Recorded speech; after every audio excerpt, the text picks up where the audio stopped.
ભગવાન કેમ કહેવાથી નહીં સમજાય. તમે પાંચે ભાઈઓ નગરચર્યા કરવા નીકળો, બહાર ફરવા નીકળો, અને જે કોઈ વસ્તુ તમને આશ્ચર્યકારક લાગે, કઈ નવાઈ દેખાય, એને નોંધી લેજો, અને સાંજે આપણે બધા મહેલમાં ભેગા થઈને પછી ચર્ચા કરશું.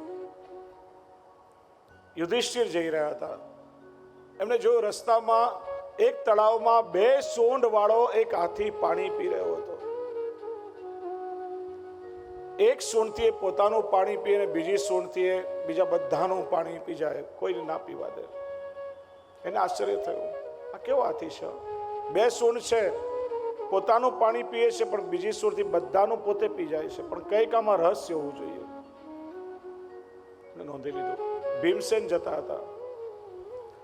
એમને જોયું કે રસ્તામાં એક ગાય પોતાના વાછરડાને ચાટી રહી હતી, વહાલ કરી. પશુઓ ચાટીને જીભથી વાત્સલ્ય આપે, અને ચાટતા ચાટતા વહાલ કરતા વાછરડું લોહી લુહાણ થઈ ગયું, જમીન પર પડ્યું, પગ પર ઊભું ના રહી શકે, પણ ગાય એને વહાલ કરવાનું મૂકે જ નહીં. એને આશ્ચર્ય થયું, આ કેવી માં છે? હા, કઈક આમાં ભેદ હશે. અર્જુને જોયું આકાશમાં એક પક્ષી ઉડી રહ્યું છે. એક પાંખમાંથી વેદના મંત્રો નીકળી રહ્યા છે, બીજી પાંખમાંથી પુરાણોના શ્લોકો પ્રગટી રહ્યા છે, પણ ચાંચમાંથી રક્ત ટપકી રહ્યું છે. એને આશ્ચર્ય થયું, એને નોંધી લીધું. નકુલે જોયું કે એક જગ્યાએ બાજુમાં 5 કુવાઓ છે. 3 કુવાઓમાં પાણી છલોછલ ભરેલું છે. એક કુવો અડધો ખાલી છે, એક સાવ સુકાયેલો તળિયું દેખાય. એને આશ્ચર્ય થયું, એક જ સપાટી પર બાજુમાં 5 કુવાઓ છે, તો પાંચેમાં સરખું પાણી હોવું જોઈએ, પણ કંઈક આનું કારણ છે. અને છેલ્લે સહદેવ જતા હતા. એમને જોયું કે પહાડ પરથી એક બહુ મોટી શિલા પ્રચંડ વેગથી ગબડી રહી હતી. પડતા પડતા જે નાના મોટા છોડવા, ઝાડ, ઝૂંપડા, મકાન આવે એ બધાને પીસી પ્રચંડ વેગથી પડી રહી હતી, અને ઘાસના તણખલા સામે આવીને અટકી ગઈ. એને પણ આશ્ચર્ય થયું. નગરચર્યા કરી પાંચે ભાઈઓ સાંજે મહેલમાં ભેગા થયા. ભગવાન કૃષ્ણને મળ્યા. ભગવાને પૂછ્યું, કો શું જોયું? યુધિષ્ઠિર કે પ્રભુ મેં જોયું કે 2 સૂંઢ વાળો હાથી જળાશયમાં પાણી પી રહ્યો હતો. એક સૂંઢથી પોતાનું પાણી પીએ, અને બીજી સૂંઢથી બધા બીજાનું પોતે પી જાય, કોઈને ના પીવા દે. ભગવાન કે આ બધા કલિયુગના રાજનેતાઓ, કલિયુગમાં એવા રાજા થશે, પોતાના હકનું તો ખાશે, પણ સમાજમાં બીજાના હકનું પણ પોતે ખાશે, બીજા કોઈને નહીં ખવા દે. એવા રાજાઓ કલિયુગમાં થશે.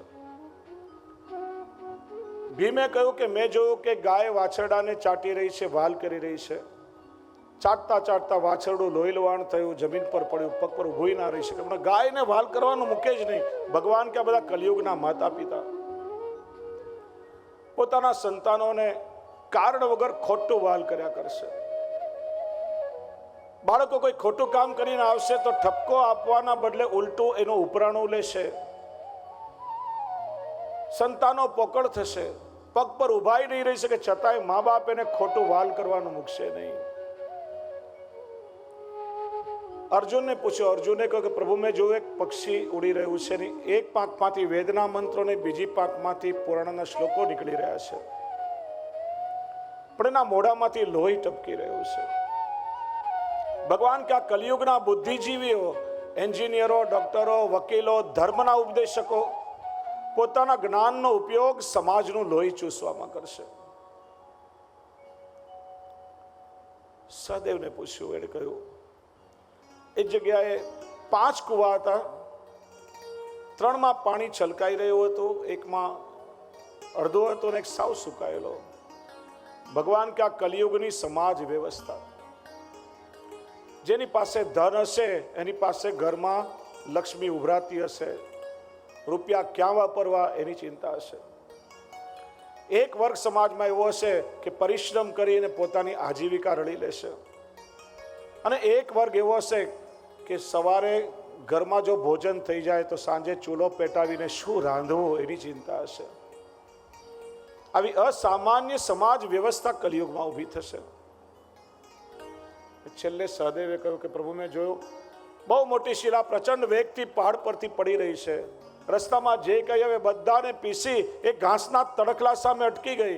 ભગવાન કે હતો કલિયુગનો કાલનો પ્રવાહ, અને કોઈની તાકાત નથી આ કાલના પ્રવાહને અટકાવી શકે. જેની વચ્ચે આવે એ બધાને પીસે તાણીને લઈ જાય, પણ જે ઘાસના તણખલાની સામે આવીને અટકી ગઈ એ હતું પ્રભુનું નામ. કાલના પ્રવાહને રોકવાનું સામર્થ્ય યદિ કોઈનામાં છે તો કેવલ કૃષ્ણના નામમાં, બીજા કોઈનું સામર્થ્ય નથી કે એને રોકી શકે.